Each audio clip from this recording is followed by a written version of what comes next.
Morning, everybody, again. My name is Jeff. I haven't met you. I'm the pastor here. Really good to be with you. And even on this rainy day, glad that we could get together and worship together. And we are, if today's your first day, you're in luck. We are really in the first week of studying the book of Daniel.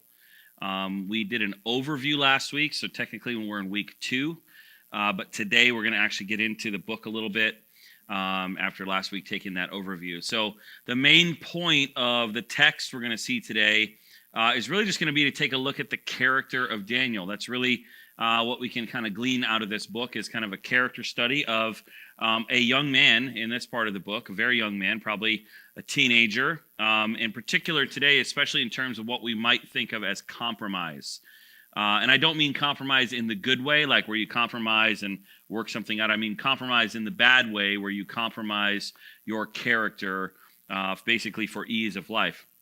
And so I wonder if you've ever had that moment come into your life when you had to choose in a moment. Maybe it was an argument or something happens at work or there's a relationship or whatever, where you have to kind of choose to compromise or to stay true to your convictions and your character. And this is what we're going to see here in the text in Daniel, for his life and his friend's life. So I'm actually going to read the entire first chapter of Daniel. There's a lot of long Old Testament words, so you're going to have to just believe that I'm saying them the right way, because, good luck proving me wrong.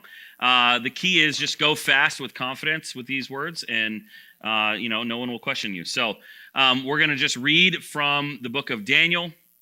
As I said, chapter 1, and I'm going to just read through the whole thing, and then we will break it down a little bit and look at some particular things. So here it is, Daniel chapter 1. If you have a Bible, you can open it. Daniel's in the Old Testament, and right at the beginning of the book. In the 3rd year of the reign of Jehoiakim, king of Judah, Nebuchadnezzar, king of Babylon, came to Jerusalem and besieged it. And the Lord gave Jehoiakim, king of Judah, into his hand with some of the vessels of the house of God. And he brought them to the land of Shinar, to the house of his God, and placed the vessels in the treasury of his God.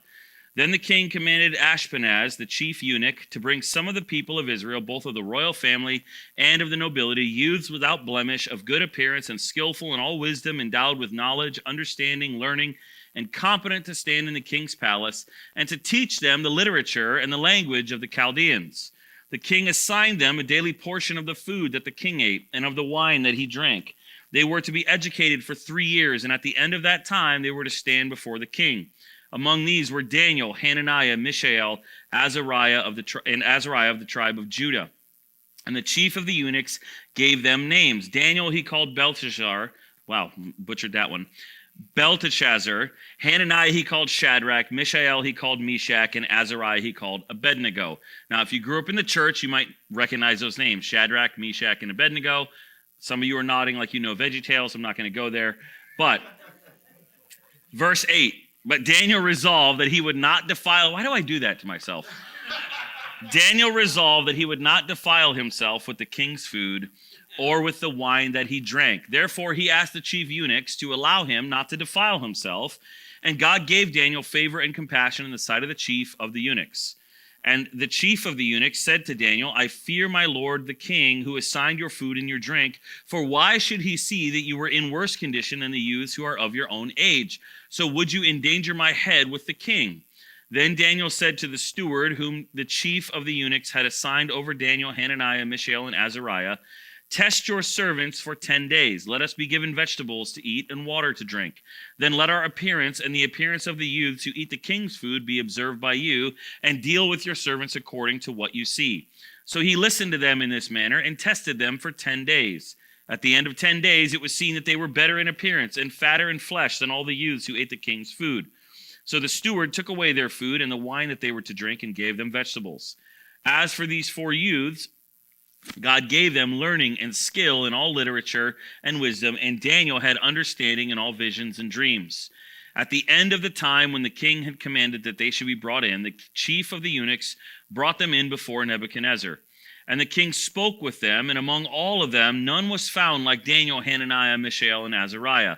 Therefore they stood before the king, and in every matter of wisdom and understanding about which the king inquired of them, he found them 10 times better than all the magicians and the enchanters that were in all of his kingdom. And Daniel was there until the first year of King Cyrus. So to understand Daniel, and Daniel chapter 1 in particular, we have to do a little bit of context. Now, Daniel is a historical book, and there's a division of the book of Daniel into 2 sections. Is my mic on, by the way? It sounds good? All right. Chapters 1 through 6 is a historical section with visions and other information in there. But it's a recounting of Daniel's history in Babylon. And then chapters 7 through 12 is kind of the apocalyptic vision. Some of you, that's what you got excited about when we heard we were doing Daniel, right? It's the apocalyptic visions of the future, which God gives and grants to Daniel in order that he is going to know the things that are going to come. So in this first section, we have to, again, understand the context of Daniel 1. Now, we talked about this last week, but it's good for review. God had given his people, the Jewish people, the promised land, right? He gave them the land on the condition that they obey his covenant, that they worship him. But the people constantly rebel and they disobey. They go over and over. They bow down to idols. They worship them. And so after the kingdom of Israel had been divided into 2 parts, north and south, the kingdom of Israel to the north of 10 tribes, the kingdom of Judah to the south, which is 2 tribes, God deports the northern kingdom of Israel. He lets them, by the Assyrian nation, be taken out of their land because of their sinfulness. And he gives the southern kingdom, which is, again, the kingdom of Judah, made up of the tribes of Judah and Benjamin. He gives them more time to repent. They have some good kings, they have some bad kings, but for the most part, they keep falling into idolatry. If you're not familiar with that word, that just means worshiping anything that's not God. And so there's this cycle of rebellion you see in the Old Testament. There's this cycle of sin and idolatry, and then warning comes, and then they reject the warnings, and then at some point there's a final straw. God runs out of patience, or he ends his patience, and then judgment comes. And in this case, the final straw was likely when King Manasseh, who was a descendant of David, took some of his own sons, who are also descendants of David, and sacrificed them to a false god called Molech. All right, and God doesn't forget this. And so through the mouth of Jeremiah the prophet, who we heard from recently in the book of Lamentations, God said that because of the sins of Manasseh, and because of all that accumulated sin, he is going to exile them, deport them into Babylon. And so it came about that Nebuchadnezzar comes to that region. This king comes to that region. And so before he conquers Israel, he has to deal with Egypt. Israel is not a major military power at this time, but Egypt is. And so Nebuchadnezzar, in command of his army, he comes down, he defeats Egypt, and then he turns back and heads up towards Jerusalem. Now, Jerusalem is somewhat of a difficult city to conquer because of the geography. There's valleys there, there's ravines, there are walls that are strongly protected. And so it's going to be no small feat for Nebuchadnezzar to conquer and to defeat Jerusalem.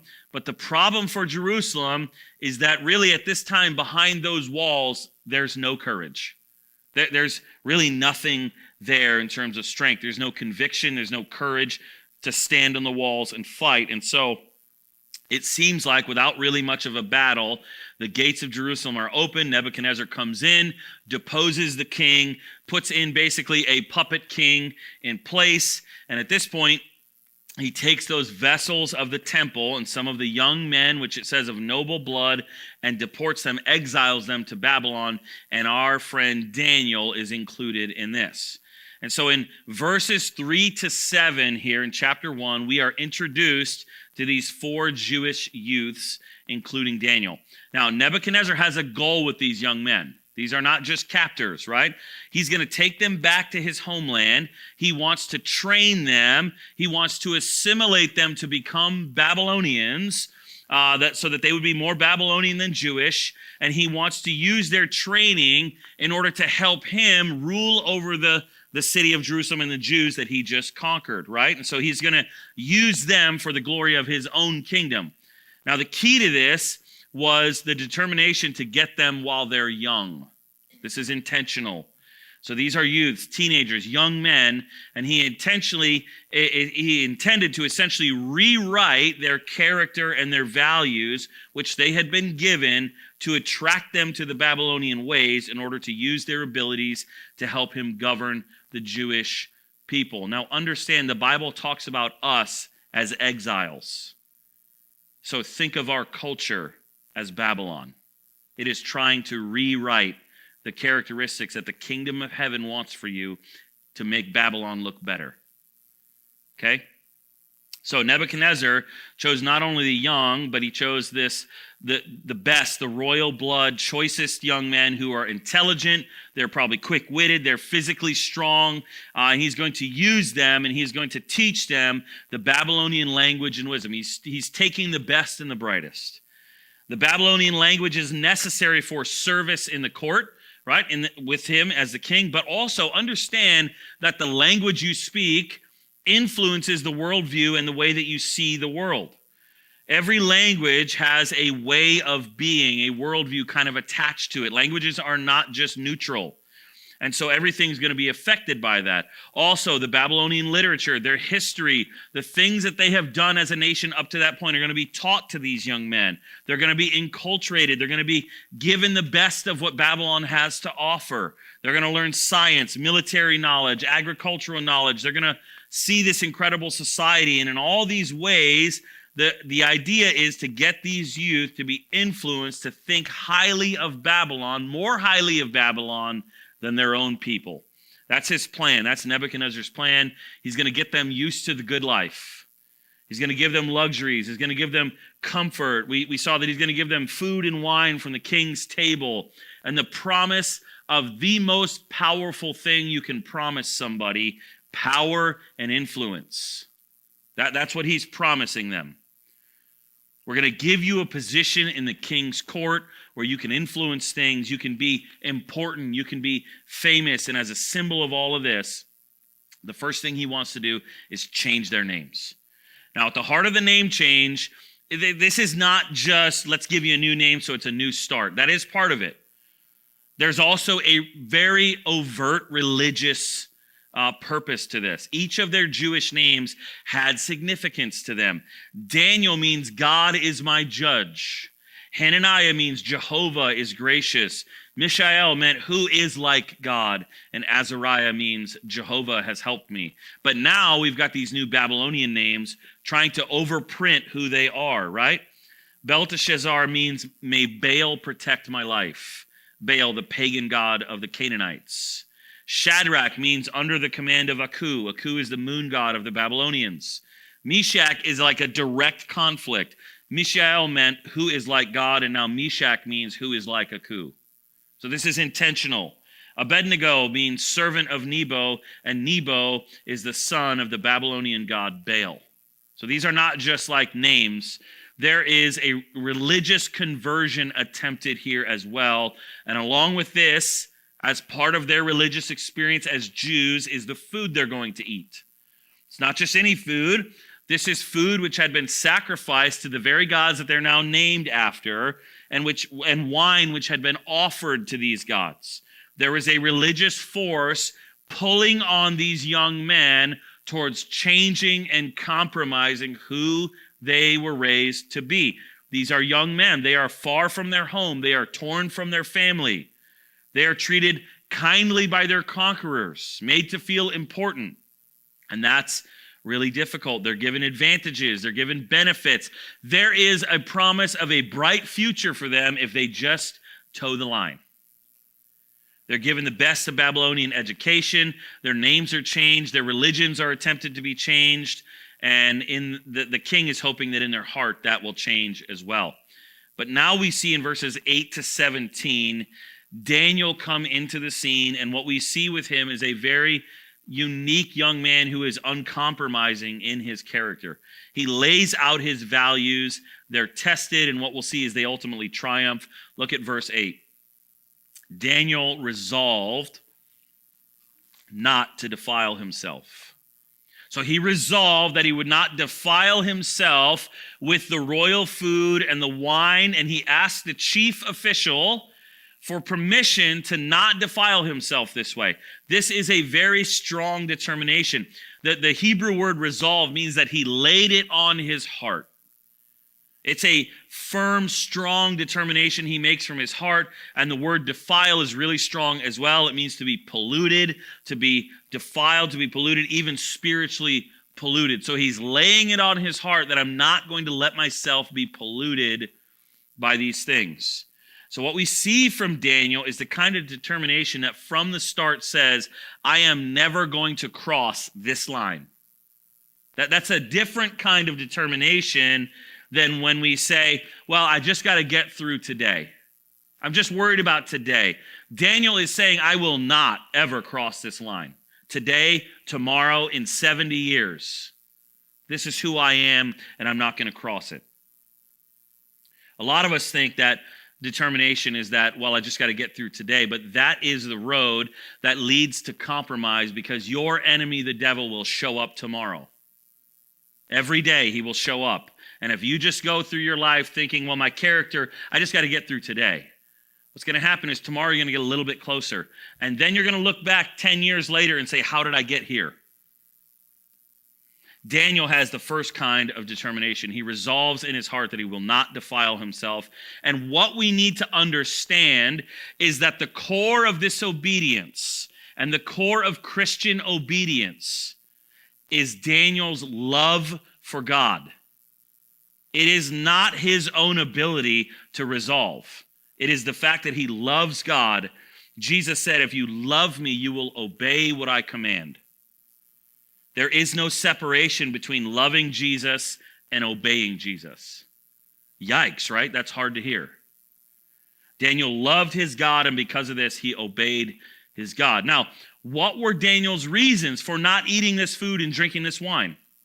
First of all, there was the law that he was under, the law that God had given his people about what they could and could not eat and drink so that they would be his people, unique in the world. But think about how easy it would be if you're Daniel, right? You're probably 14, 15 years old. How easy it is. We are experts at loopholes, aren't we? Oh gosh, we love loopholes. Well, I'm out of the promised land. Does it count? Right? I'm not in the land, so I mean, maybe like the law doesn't apply.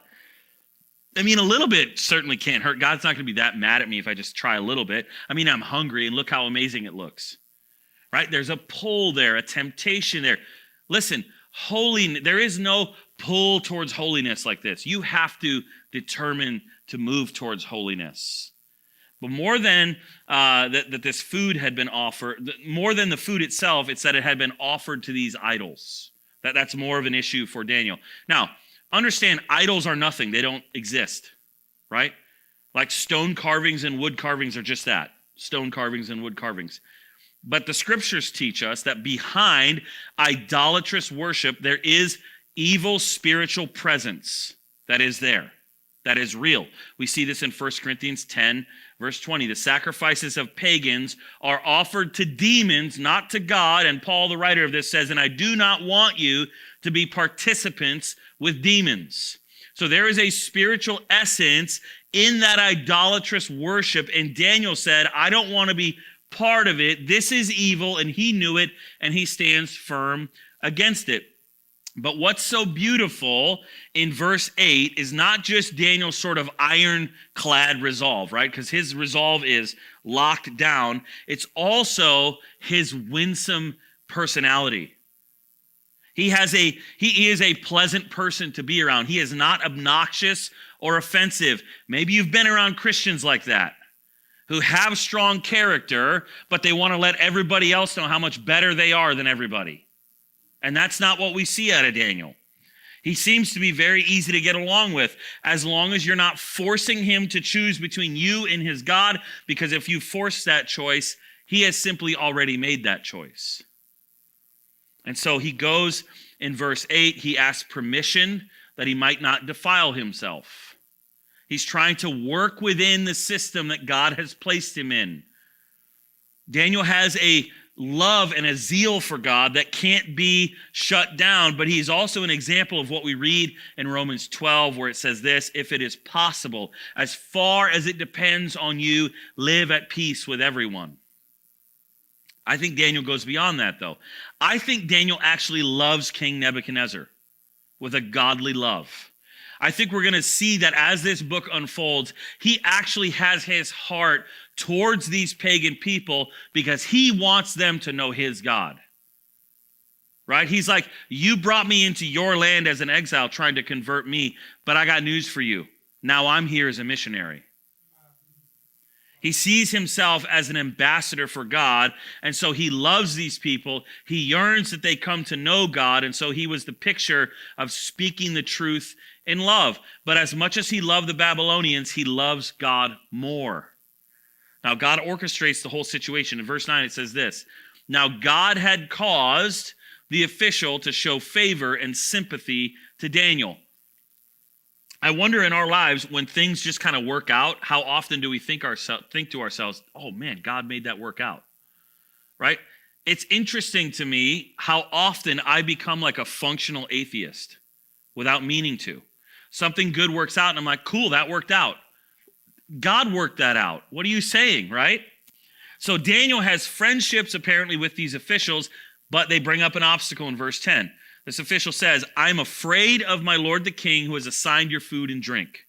Why should he see you looking worse than the other young men your age? The king would have my head because of you. Daniel, I hear your request and I want to help you, but understand, literally, my head is on the line here. And so we see that Nebuchadnezzar is a tyrant, and so this official is afraid, and he's like, I want to help you, but we got a problem here. And so then Daniel says, well, let's try a test. And the test is proposed and accepted, and it's passed in verses 11 through 16. Here's the test. Daniel says to the guard, whom the chief official had appointed over Daniel, Hananiah, Mishael, and Azariah, please test your servants for 10 days. Give us nothing but vegetables to eat and water to drink. Then compare our appearance with that of the young men who eat of the royal food and treat your servants in accordance with what you see. Now, where would Daniel get this idea? Where does he just magically think of it? Here's what I think. What we know about Daniel from later in the book is that he is a young man of prayer. And I think that in that prayer life, under the leadership of the Holy Spirit, this idea comes to him as a godly idea. So he proposes this test.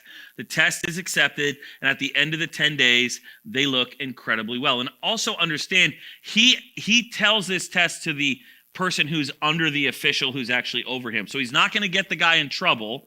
He's telling the person underneath. So he's really working within the system that God has placed him in. And so the first blessing from God is just the success of this test, right? It works. They look good.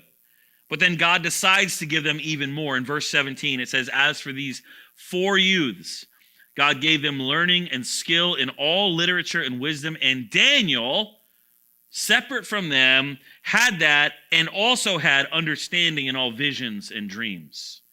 So now all 4 of them are blessed with insights and wisdom and understanding. God grants them the ability to be smart. And in verses 18 through 21, we see that what God is doing is actually strategically positioning these servants of his who are not going to compromise for his own purposes within this earthly kingdom. The 3 years is over, and so they stand before the king. That's going to be the time period, right? It's kind of like they go to college for 3 years, and now they're going to have their finals. The king asks them questions. He tests them like it's an oral exam, and as he does this, he finds out, wow, there is nobody in this kingdom with the kind of insight and understanding and ability that these 4 Jewish youths have, these teenagers have. Now, we know that King Nebuchadnezzar himself is also very gifted. He's probably young as well. He's intelligent, so he can tell who's better and who's not. He's not like just blindly partisan or loyal to his own people. He has to come to terms with the fact that these guys have it over his own youths. In the Hebrew, what gets translated as 10 times better, the king actually says they are 10 hands better, which means 10 times better than anything he could find among his own magicians and counselors. And so what you see is God's strategy in all this is that he's been raising them up and he's going to position them in the kingdom to influence matters for his own agenda and for the history of the world, and so that they might serve as a mouthpiece for God in a strategic way. This is very parallel to what we see in the story of Joseph, if you know that story. But we also see God's timing and his patience as well, because it's not time for all of that yet. Right now, God is using these youths to plant a seed in Nebuchadnezzar's mind, and the seed is, man, these people are better than anything I've seen. And at the end of chapter 2, which we'll begin to cover next week, they're going to get their positions of power and authority and influence. And so lastly, in verse 21, here's what I want to just look at. We see their endurance by the sustaining grace of God. Verse 21 says this: Daniel remained there until the first year of King Cyrus. Now, this happens in the Old Testament sometimes. We'll go from one sentence to the next, and if you don't know history, you might not have any idea how long of a period of time just went between those two sentences. He began his training probably in the year 602 BC, and King Cyrus is raised to power in 536, so that's 65 years later. A lifetime, right? 65 years of service in the Babylonian and in the Medo-Persian empires. And it's not easy to stand firm with all the kind of things that happen when you're in that kind of position of political power swirling around you for any amount of time, let alone 65 years. You've got political power moves, you've got assassinations happening, you've got schemes and plots, and yet these things happen to Daniel, as we'll see in chapter 6, but what we see is that God enables him to stand firm and to maintain his convictions even through the change of an entire regime. And understand how big of a deal that is. If you're a high official in an old regime, you're lucky to come out of that alive when the new regime turns over, let alone maintain your position.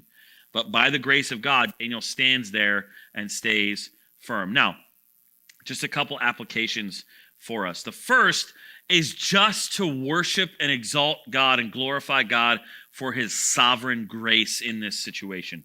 It's easy for us to put Daniel up on the pedestal, but what we need to do instead of putting Daniel on a pedestal is to look at God and put him in his right place. God does all this stuff for the glory of his own name. The prophet Isaiah said it clearly, and this was driven into my head as a Bible college student. The Lord says, for my own sake, I will do this. I will not share my glory with anyone. So God is the one glorifying himself through Daniel. It's God's sovereign power that raises Daniel up and makes him a hero. It's God who gave Daniel his courage and his uncompromising convictions. It's God who gives Daniel his wisdom and his intelligence. It's God who gave Daniel his winsome personality. It's God who gave Daniel friendships with key Babylonian officials. It's God who gave Daniel 3 godly friends to help him in his ministry. It's God who gives Daniel the idea of this 10-day test and then sees to it that the test is successful. It's God who gave his friends and he special insight and wisdom and intelligence that the king says is 10 times better than anybody else. And it's God who gave to Daniel the ability to interpret dreams and visions that nobody else could interpret. And so what does this mean? All of these things come from God and they're to the glory of God. And so as we sit here and we hear these attributes of Daniel's life, I wonder how many of us think to ourselves, I want some of that kind of, I want to serve God in that way. If that's you, then be a spiritual beggar. Ask God, right? Jesus' words tell us, blessed are the poor in spirit. Be poor in spirit and say to God, God, I just want to serve you and watch what he does. Go to him as one who's poor in spirit. Ask him for help. Ask him for each of these things, but start by asking him to grow you into the character of the kind of person for whom God can entrust these kind of blessings. That's the prayer. Not God, make me a hero. God, make me into the kind of person who you can use as a hero. There's a difference in those two prayers. Daniel was just a teenage boy, maybe 15 years old, and he stood firm and did not cave in. And I got to tell you, as I'm studying this week, being around a bunch of 15-year-old boys every day coaching baseball, this is amazing. It's incredible. The influence they have over each other is incredible. The influence the world has over them is incredible. He does not cave in to what everyone wants him to do. Yet he's winsome. He has friends. But he didn't have a need to be like them. What mattered to him was pleasing God above everything else because he loved God above everything else. This is what allowed Daniel to be, as the scriptures say, in the world, but not of the world. He had all the wisdom of the Babylonians, but he's able to discern between good and evil. He's able to see what is right among the wisdom of the Babylonians and what is not. And so he's able to sift through, and when he gets done, their wisdom didn't defile him any more than the food could. And so there's twin dangers in the Christian life in terms of the world, right? There's twin dangers. We can retreat from it, or we can totally immerse ourselves in it. And I remember coming up in my generation, there was a movement, we called it the emergent church. We thought it was so cool to like start churches and bars and stuff. Yeah. But then a whole bunch of people in my generation just stayed at the bars and became discipled by the world instead of being in the world and not of it. But we were reacting to our parents' generation who was trying to tell us, pull yourself completely out of the world. Don't be anything like that. Don't go to movies. Don't even smell the smell of alcohol because you'll sin, right? And so there was these two extremes, both of which are wrong, both of which are mistakes, maybe I should say, and we can't do either one. The call on us is the same as the call that was on Daniel in terms of his relationship with Babylon. And you have a relationship with Babylon. Babylon is this world. The call is to love and serve the place and the people that God has placed you into, while at the same time being resolved to not be defiled. And here's what I want to leave you with today. It's Daniel's love for God that led to his knowledge of God's love for him, that then leads to Daniel's ability to remain undefiled and yet love and serve those kings for 65 years. Understand that the desire to compromise comes from your need to be loved and to feel loved. God created you that way. He created you to need love. And if you haven't let God meet that need at the deepest level in you, you will look to meet that need in the people around you. And when that happens, you will need them to love you, and so you will be constantly tempted to people please, which is the road to compromise.